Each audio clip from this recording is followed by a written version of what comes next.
Welcome into our latest Hear Me, See Me podcast. I'm your host, Melissa Bruner. Hear Me, See Me is a year-long initiative from WIBW TV where we take a look at mental health, raising awareness and exploring some of the issues surrounding mental health in our communities and our state and our nation. We're going to focus on older Americans, and it is a huge issue. Connie Michaelis is my guest, and the reason it becomes a growing issue is because our population in the U.S. of people over the age of 65 is growing. We're expected to have, what, a 45% increase by 2050, so Absolutely. there are a lot of folks getting older.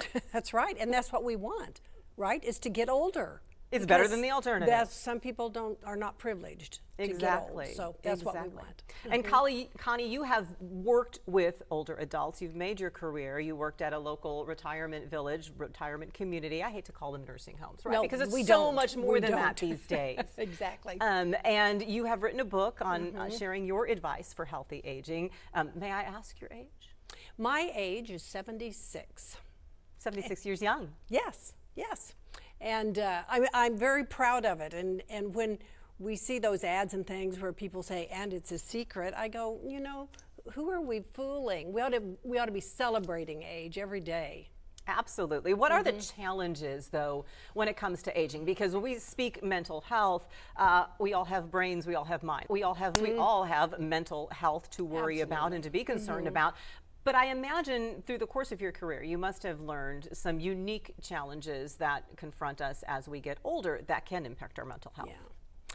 Well, I'm always really careful to say that I'm not a doctor, I'm not a psychologist, I'm not a social worker, and but I have met and worked with thousands. I think I estimated one day 5,000 to 6,000 individual seniors and their families over different issues. And I always say I've seen the good, bad, and the ugly.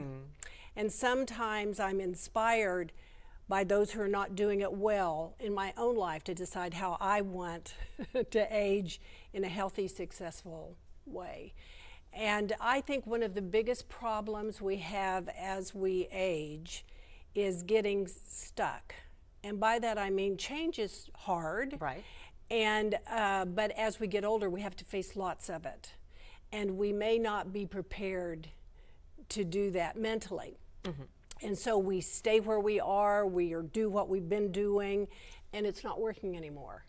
And things like loneliness and depression, isolation, are things that will happen if you're not making active choices to change that and to do something about it. Because as you get older, your friends are passing, you have more health issues, that's a given. And so the problems are there. We have to have an attitude of change and embracing what's happening and that transition it takes to move on. And we have to have a will to do it and an attitude to do it. Let's talk about some of the changes first of all, because you say there are choices, but not some of the changes that we will encounter as we get older aren't necessarily a choice. For one, I think about work. Most people will eventually retire from their profession, and that can be tough. I sometimes think even as I've gone throughout my career, I thought, well, gosh, if I'm not doing this, what else am I going to do? Well, suddenly you're at an age where you retire. Sometimes it's by choice. Sometimes it's you just have to retire. And suddenly there's not a place to wake up and go to in the morning. Well, one of the big issues is preparing for that. You know, I just think a big issue with aging is getting your head out of the sand and thinking of the future and what are we going to do, and how my husband is in the midst of that right now. He's retiring at 78, so that he's worked a long time, but right now he's contemplating, okay, what am I going to do? Where am I going to get involved? I do have to have a reason to get up in the morning. And so I think in general that's a universal thing, but we can plan and we can think about what are we going to do, and there's all kinds of opportunities to keep on working, but working at something you're passionate about or interested in. And we know there's a need for a lot of volunteers. And so there are choices. You may not have the choice to retire, but there are choices after you do. Okay, what am I going to do with my life? Keep on planning. Plan that out. Plan that out. Have you ever retired? Well, in what I do, I don't really have to. And I believe them because I keep writing things and I keep speaking to them. I keep my brain going and I keep my life active, and that's my plan. It really is. I was going to say, that was your choice. You don't necessarily have an employer that you go to every day for a set number of hours, but your choice was, how am I going to fill those hours? And is that really where a lot of the writing came from? Absolutely. I just keep doing it. And I'm always preaching to myself. So when I talk about have a good attitude, I better have one. Mm-hmm. So it's self-preservation really for me, is to keep on writing, and that keeps me studying, that keeps me learning, it keeps me reading, and it keeps me engaged with people like you, which is fun. So that's my plan. Absolutely. I understand that. You mentioned loneliness and isolation. Yeah. To me, I think that would be the biggest thing once you stop.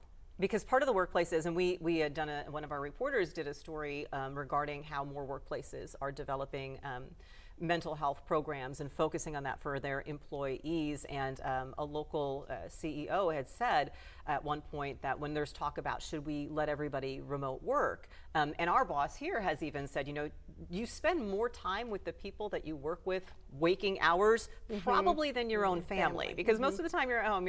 And so that was his point, the CEO's point, with why he really didn't favor remote work. People need contact, and the workplace is where you get it. And so that's why he feels it's important for his employees to come to work every day, to have some of that interaction. How do you replace that interaction when you age? Because again, that's where retirement, that's going to be a huge change and adjustment. I don't have people to go and talk to every day. Yeah. Well, there's an important theme that I embrace, and it's right time, right place.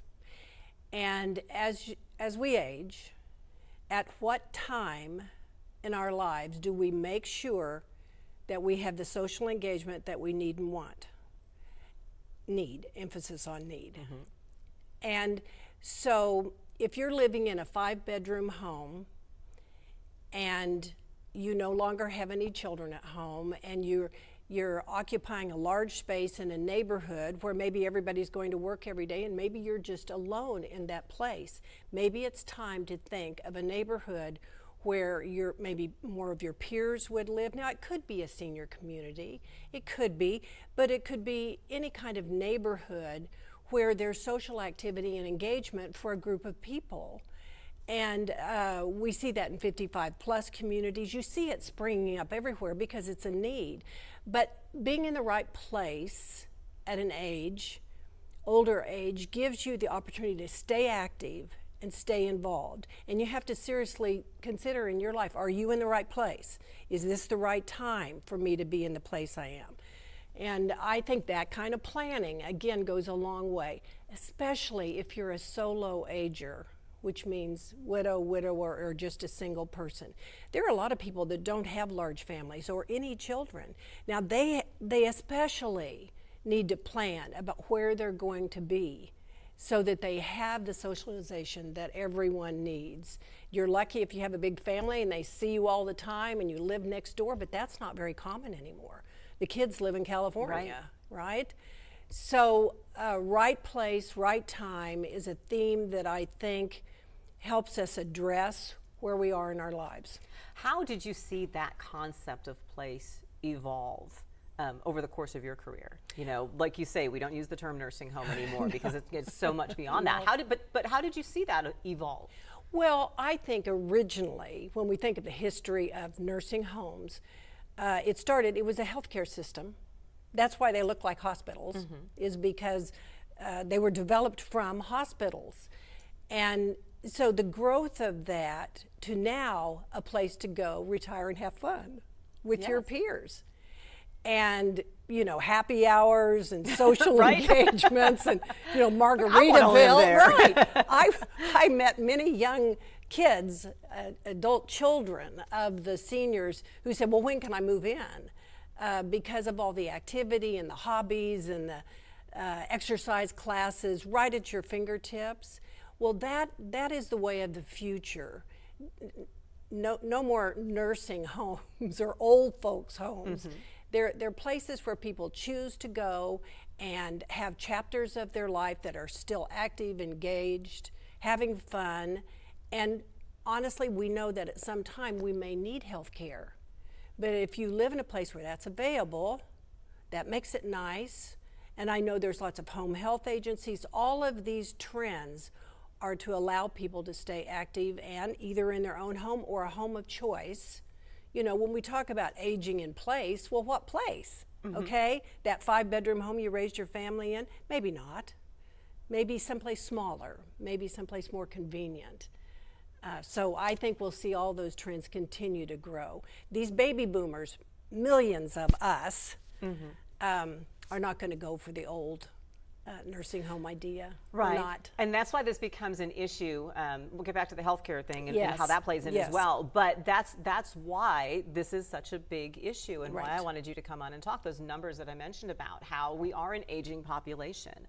And so how do we make sure that the mental health is addressed? Because what happens, what have you seen happen when people don't make the choices, don't do the planning, and then they find themselves in that place of loneliness and isolation? How large of a problem is that? It is a big problem. If TV is your best friend in your life and you're at home alone, wherever that home is, alone, and you're isolated from outside influences, then you can easily slip into a depression. You don't really know whether it's night or day. You're not taking your medications correctly. And there's so much fallout from loneliness. It's amazing. The increase in dementia is estimated to be 68% for those who are alone, isolated, and in a situation where there's no stimulation of other people. A 68% greater chance of falling into a dementia state or Alzheimer's. That's a health problem in the United States, and then all those people have to be cared for. So it's a medical issue in our country, like the Surgeon General said. We need to find a cure for this, cures for it, so that we don't see that slide into depression. And when you talk about the slide into depression and loneliness and isolation as well, and why this not just a health, not physical health issue, but when you look at the numbers of the statistics when it comes to suicide, there are surprising numbers. We tend to think of it as an issue among our teenagers and making our young people feel supported and heard, and that absolutely is true. But older adults make up a large segment of the demographic that dies by suicide. Absolutely. And you know, I have the habit of reading obituaries, and I think about that because it wouldn't be well known, like the death of a 18-year-old kid. And sad but true. And I think that that's another issue. But when someone feels that lonely and that isolated, they're thinking, well, what are my choices? Well, honestly, that's one that comes to their mind, sadly to say. So I do think all of these issues are important. Everyone needs someone to see them and hear them. Yes. And whether it's neighbors doing that for each other, of course families. But when families live thousands of miles away, a phone call is not quite the same.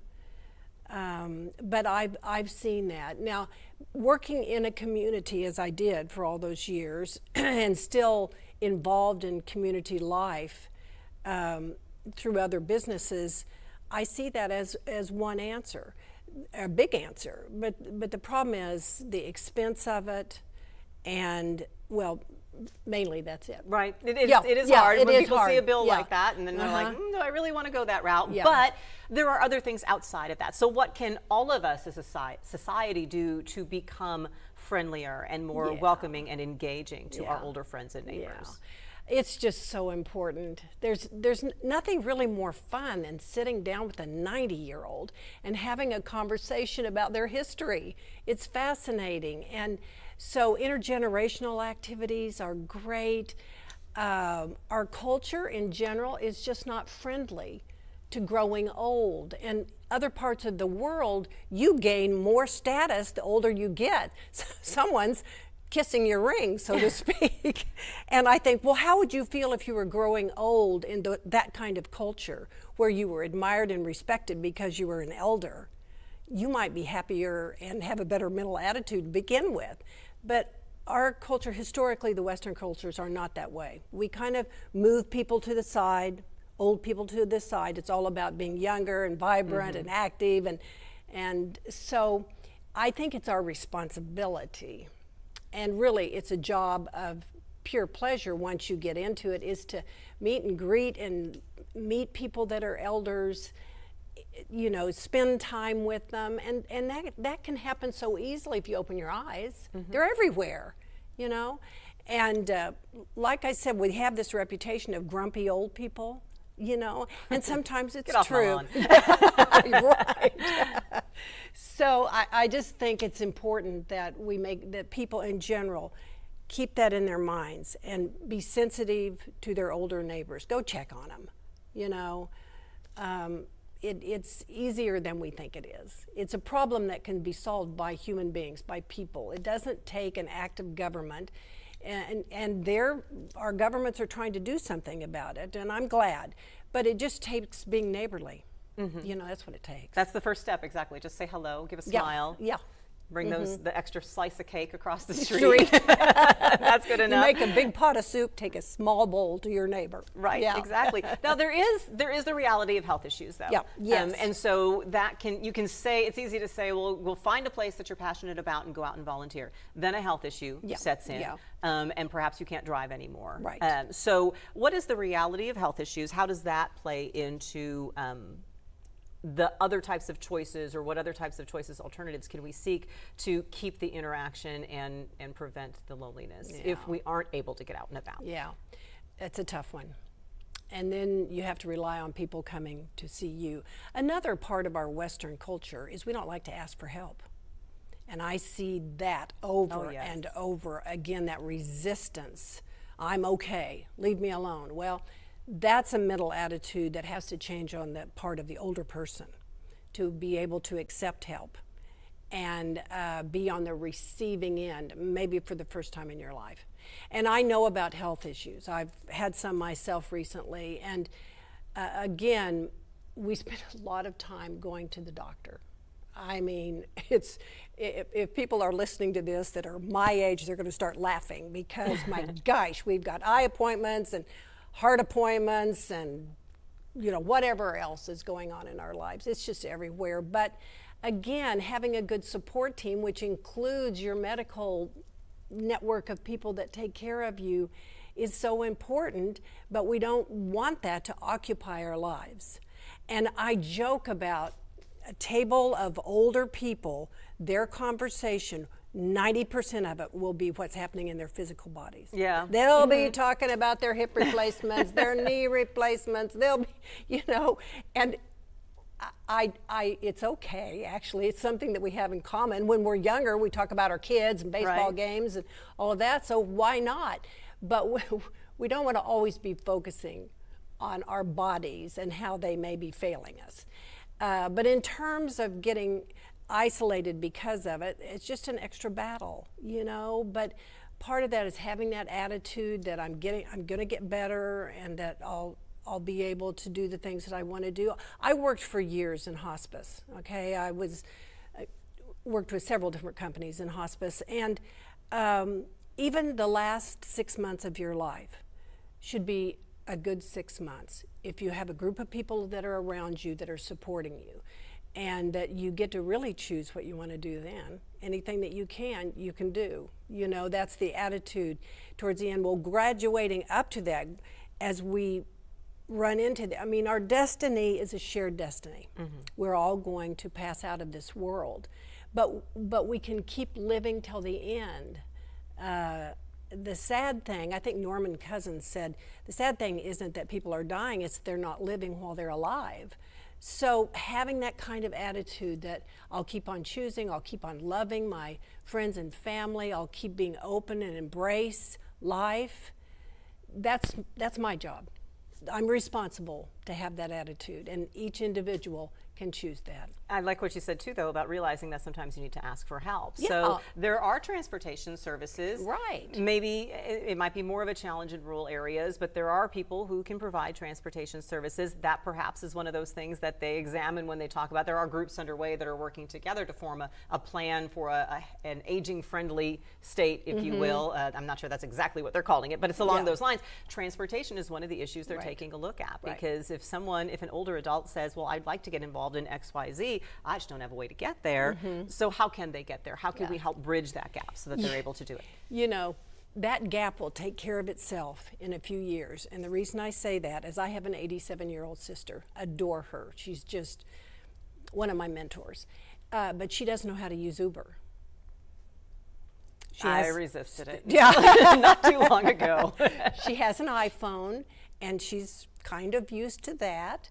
And she has a Facebook page, and she enjoys that. But our technology, you know, I'll call an Uber, or I'll call and have my meal delivered to my home, because I know how to do that already.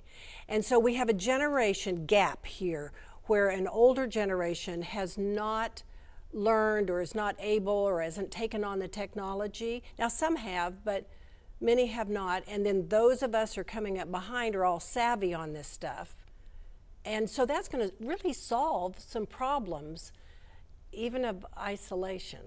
Can people be isolated, and describe the difference? Because some people will say, well, gosh, there's social media, there are ways, like you're saying, there's technology giving you ways to reach out, but is that the same as, and maybe kids think, well, I'm talking to my parent on FaceTime or on the phone. Is that the same as the human interaction? No, of course not. Face-to-face physical interaction. And why should we be careful of assuming that just because we see an older friend, neighbor, relative posting a lot on social media that means they're okay and engaged? Yeah, absolutely, it's not the same. You're so right. But it's maybe a little substitute that gets us through the day. That's okay. Part of that is okay. But we still need human beings in our life. We need hugs. You know, we need somebody to hold hands with. Do you ever notice how many older people, women will hold hands while they're walking down the hallway or the street, and it's quite acceptable, you know, but it's because that human touch is important. And I saw a lot of that when I was working in a community, that people do more touching. And it's sweet because they need that. Even widows, widowers, everyone needs that. So you're right. It will never take the place of human connection, but maybe it allows us to connect to someone. You know, there may be someone that lives just down the street that you might connect with via some kind of networking on social media. And maybe that's something we need more of in social media, is how to meet your neighbor. You know, we don't have front porches anymore. And front porches is how you met your neighbors. Now we have patios, which are in the back of the house. We need front porches, but that'd be a great name for a website. Front porch. Let's get together on the porch. Make a real connection. Don't make it always a virtual front porch, though. Somebody get a real front porch. Let's and I do want to show your book is Wisdom for Healthy Aging. What is the biggest lesson that you've learned? Well, I would have to say, off the top of my head, attitude. You've got to have a good one. It just makes a difference in your own life. So tackle it, take it on, plan for it. Don't put your head in the sand. That is, you know, we know the direction that we're going. I have fewer years to live than I've lived, by far. And so I know that, and I need to plan for my future. So attitude and planning for your future. Are you in the right place? Could you get in the right place? Getting rid of stuff. Oh my gosh, the amount of material goods. Some people get frozen I mentioned that 5-bedroom home, they get frozen there because they get too old to dispense of it. And so they just stay there, living in about 500 square feet of that house. But the house is full of stuff, the basement's full of stuff, the attic's full of stuff. We need to get rid of stuff while we can. Don't lecture me, Connie. Yes, I know. When I give this little presentation, which I do frequently, and if there are couples there, someone's always punching someone, or it breaks out in nervous giggles as I talk about, well, how many sets of china do you have? you know. So, and I've taken my own medicine on that, and Pat and I have done that. How many times have you actually eaten out of any Those of the dishes? dishes that are there? I think I served one meal on our wedding china one time. Yeah. Well, you know what? I got mine out finally a few years ago, and I use it every day now. As long as you just like keep it sitting out, right? Yeah, But I have cats, I can't do that. Oh, okay. They knock them well, off of it's in the everything. cabinet, and we eat on them. You know, you have to make those decisions. You're so worried about saving things. Yeah. Use them and enjoy And you them think your while they're kids here. want them? They do not. They go to IKEA and Target and buy their new set of dishes they're so excited about, and they're darling, and I love them too. But they don't want antiques. Now, somebody listening to this will say, "I love antiques." Well, it's very I mean, uncommon. I do, and that's why I have all the dishes that I have Yeah. in my house. Yeah. But I Well- like what you say about planning. And I think part of that, too, is the acceptance and the reality. So like Right. you said, the reality that at some point we'll most likely retire from our job. Plan Right. how you're going to fill your hours. Accept the fact that, and this is something I've had to, my body doesn't feel the same way when I Right. run that it Right. used to. So I've kind of accepted that, it's not going to be running the speed I used to, and that's okay as long as I keep moving. As long as I could look at Marvin in Manhattan out there doing the Sunflower State Games when he's 90 plus, I'm like, that's what I want to be when I grow up. Exactly. I want to be like that, still moving. It doesn't matter how fast, just be moving. Moving. And I prefer to call it moving over exercise. Just plan to move. And that'll get you a little further, because it doesn't sound like something you have to set time apart for. Just keep moving. And something you just mentioned, we all need mentors of older people. Even if we're not real close to them, you watch them and you say, I want to be like that. Right. Yeah. And that's what I was able to do for all the years that I worked in those communities. I would pick people out and I'd say, that's exactly how I want to be, to myself. Now, some of them I told them, I tried to hang out with them as much as possible.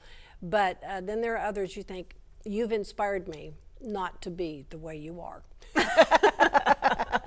Well, there's a lady I know. When I turned 50, I reached out to her because she was turning 60, and I said, well, let's just share what are your lessons learned? Because, 50 is supposed to be this big traumatic thing, and I mean, it's stressful only because I took a different position, right? And so that's what I'm like, I'm 50, I'm starting something new, I'm too old to change my ways. But that's kind of, she's 60 and living life and is so vibrant and so outgoing and is now studying for another degree, a higher educational degree. And I thought, okay, I'm not done yet. Yeah.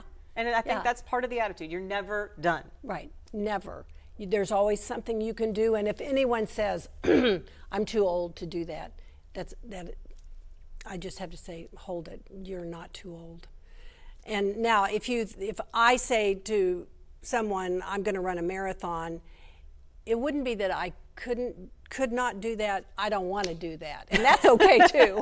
The needs and the wants, right? Like we you were can saying. choose what those goals are. And if it's something that it doesn't even excite you, well, we wouldn't take it on. But if it's something, no matter your age, if it's something that you could get excited about, I say go for it. Your local community, who can get you connected with some of these things? Yeah. Is your local agency on aging? Who should you reach out to? Well, it all depends on what it is that you want to do, but finding a group of people that will support your dream.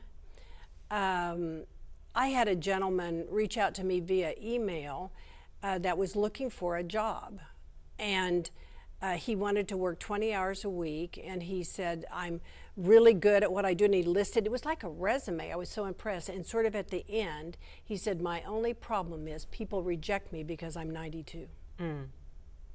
I thought, wow, what a great resume, but he was getting rejected because someone else thought he was too old at 92. So that reminds me of our whole political thing that's going on. So much judgment about older age. Some of it is valid, some of it is not valid.